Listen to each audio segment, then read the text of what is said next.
நம்ம தமிழகத்தில் இது தேர்தல் நேரம். அடுத்த ஆண்டு தமிழகத்தின் சட்டமன்ற தேர்தல்கள் நடைபெறவிருக்கின்றன. இந்த நேரத்தில் ஏற்கனவே நமக்கு தெரியும், ஜெயலலிதா அவர்கள் இருந்த வரைக்கும் பிஜேபியோடு நான் கூட்டணி வைக்க மாட்டேன் அப்படின்னு சொல்லியிருந்தாங்க. அவருடைய மறைவுக்கு பிறகு இபிஎஸ் அவர்களின் தலைமையில் கூட்டணி மலர்ந்தது. கூட்டணியில் தேர்தலை சந்தித்தார்கள். சென்ற சட்டமன்ற தேர்தலில் பிறகு கூட்டணி உடைந்தது. மீண்டும் கூட்டணி மலரவிருக்கிறது. இரண்டு பேரும், பாஜகவும் சரி அதிமுகவும் சரி, மிக நெருக்கமாக வந்து விட்டார்கள். எடப்பாடி பழனிசாமி டெல்லி போயிருந்தார். புது ஆஃபீஸை திறக்கிறதுக்கு தான் வந்திருக்கேன், அதிமுக ஆஃபீஸர் டெல்லியிலன்னு சொல்லி அவர் சொல்லியிருந்தாரும். சாயந்தரம் போய் அமித்ஷா அவர்களை சந்தித்து விட்டார். சரி, கூட்டணி உறுதியாகிறது அப்படின்னு சொல்லி எல்லாரும் கணித்திருந்தார்கள். பிறகு செங்கோட்டையன் டெல்லி சென்றிருந்தார். இப்படியாக பரபரப்பாக இருந்தது. லேட்டஸ்ட் தகவல் என்ன அப்படின்னா, அமித்ஷா அவர்கள் இன்று இரவு சென்னை வருகிறார். சுமார் 2 நாட்கள் சென்னையில் இருப்பார் என தெரிகிறது. பாஜகவிலையும் நிறைய அப்டேட்ஸ் இருக்கு. அதாவது தமிழக பாஜக தலைவர் பதவியில் நான் இல்லை என்று அண்ணாமலை தெளிவாக சொல்லிவிட்டார். இதற்கு காரணம், எடப்பாடி பழனிசாமி அண்ணாமலை வந்து தலைவராக இருப்பதை விரும்பவில்லை. இந்த கருத்தை மேலிடத்தில் முன் வச்சிருக்கார். மேலிடமாக அதை ஏற்றுக்கிட்டாங்க என்று அரசியல் வட்டாரங்களில் சொல்லப்படுகிறது. சரி, இப்போ தமிழக பாஜக தலைவர் பதவிக்கான தேர்தல் அறிவிக்கப்பட்டிருக்கிறது.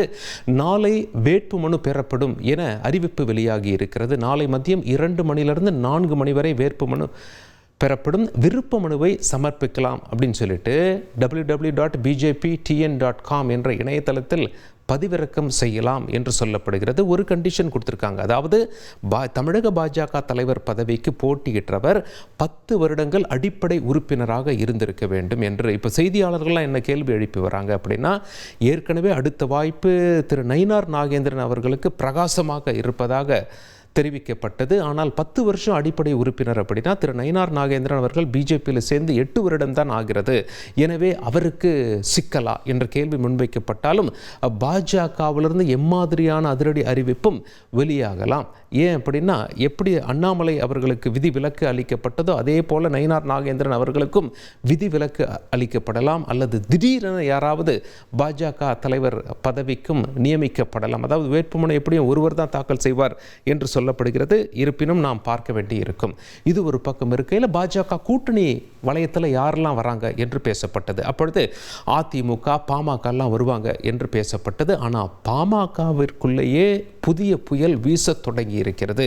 காரணம் என்ன அப்படின்னா, இன்று செய்தியாளர் சந்திப்பை கூட்டிய திரு ராமதாஸ் அவர்கள் என்ன அறிவிச்சிட்டாரு? பாமக தலைவர் பதவியிலிருந்து அன்புமணியை நீக்குகிறேன் என்று அதிரடியாக அறிவித்தவர் பாமகவின் தலைவராக இனி நானே செயல்படுவேன் என்று சொல்லியிருக்கிறார். அன்புமணி செயல் தலைவராக நியமிக்கப்படுவதாகவும் திரு ராமதாஸ் தெரிவித்திருக்கிறார். 2026ஆம் ஆண்டு சட்டமன்ற தேர்தலை முன்னிட்டு இளைஞர்களை வழிநடத்த இந்த முடிவை எடுத்துள்ளதாக அவர் தெரிவித்திருக்கிறார். கூட்டணி உள்ளிட்ட விஷயங்களை கட்சியின் நிர்வாகிகளை அழைத்து முடிவெடுப்போம் என்றும் தெளிவாக பேசியிருக்கிறார். சரி, விஷயம் இப்படி இருக்க, ஏற்கனவே முதல் பிரச்சனை நடக்கும்போது காட்சிகள் மேடையில் எப்படி இருந்தது பார்ப்போம். நான் சொல்றதுதான் நீங்க சொல்லுங்க, கேட்கணும். யாரா இருந்தாலும் நான் சொல்றதுதான் கேட்கணும். எல்லாம் பண்ணுங்க, புரியுதா? நான் சொல்றதை கேட்கலன்னா யாரும் இந்த கட்சியில இருக்க முடியாது. இது நான் உண்டாக்குற கட்சி. நான் சொல்றதை கேட்கலன்னா யாரும் இந்த கட்சியில இருக்க முடியாது. என்ன சரின்னா சரி, போ.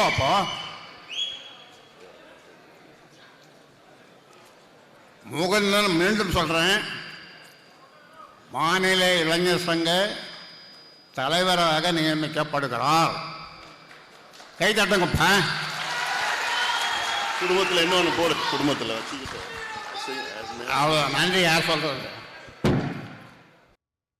ஏற்கனவே இந்த பிரச்சனை நடந்தப்போ விரிசல் பலமாக இருக்கிறது என்று கருதப்பட்டது. ஆனால் பிறகு ஒரு சமரசம் ஏற்படுவதை போல் தெரிகிறது. அதாவது ராமதாஸ் அவர்களின் உறவினரை ஒரு பதவியில் நியமிக்கும் பொழுது அந்த உரசல் ஏற்பட்டிருப்பதாக சொல்லப்பட்டது. பிறகு அந்த சலசலப்பு அப்படியே அடங்கியது. ஆனால் இன்று பூதாகரமாக வெடித்தது. திரு ராமதாஸ் அவர்கள் செய்தியாளர் சந்திப்பில் அறிவித்த அந்த காட்சிகளை பார்த்துவிடும். பாட்டாளி மக்கள் கட்சி அரசியல் இயக்கத்தை தொடங்கிய நிறுவனர் ராமதாஸ் ஆகிய நான் நிறுவனர் என்பதோடு பாட்டாளி மக்கள் கட்சியின் தலைவர் பொறுப்பையும் நானே எடுத்துக்கொள்ளுகிறேன். தேர்தலின் வெற்றிக்காக அயராது உழைக்க வேண்டும் என்ற நோக்கில் பாட்டாளி மக்கள் கட்சியின் தலைவராக பொறுப்பு வகித்து வரும் மருத்துவர் அன்புமணி ராமதாஸ் பாட்டாளி மக்கள் கட்சியின் செயல் தலைவராக நியமனம் செய்கிறேன். பாமக தலைவராக நான் பொறுப்பேற்பதற்கு நிறைய காரணங்கள் உள்ளன, அந்த காரணத்தை சொல்ல முடியாது என்று ராமதாஸ் அழுத்தம் திருத்தமாக தெரிவித்திருக்கிறார். மிகப்பெரிய அதிர்வலைகளை கட்சிக்குள் இது ஏற்படுத்தி இருக்கிறது.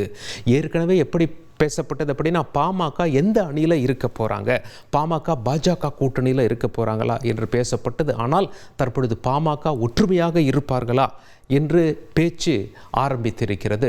இரண்டு தரப்பிலையும் ஆதரவாளர்கள் தத்தமது தலைவர்களை சந்தித்த வண்ணம் இருக்கிறார்கள். என்ன நடக்கப் போகிறது என்பதை பார்க்க வேண்டியிருக்கும். அரசியல் விமர்சகர்கள்லாம் என்ன சொல்கிறாங்க, அன்புமணி பாஜகவிற்கு நெருங்கி வந்தார், பட்ஜெட்டையும் சமீபத்தில் மத்திய அரசின் பட்ஜெட்டையும் புகழ்ந்து பேசியிருந்தார். ஆனால் ராமதாஸ் அவர்கள் பாஜகவை நெருங்கவில்லை, விமர்சனம் செய்து வந்தால் ஒருவேளை திமுக கூட்டணியில் பாமகவை இணைக்கலாம் என்ற வகையில் திரு ராமதாஸ் அவர்கள் சிந்தித்து வந்தாரா என்று இது போன்ற கேள்விகள்லாம் முன்வைத்து நிறைய தகவல்கள் வெளிவரத் தொடங்கி இருக்கின்றன. எனினும் பாமக தரப்பில் அடுத்த நிகழ்வு என்னவாக இருக்கும், எந்த கூட்டணியில் பாமக அங்கம் வகிக்க இருக்கிறது என்பதையும் நாம் பார்க்க வேண்டியிருக்கும்.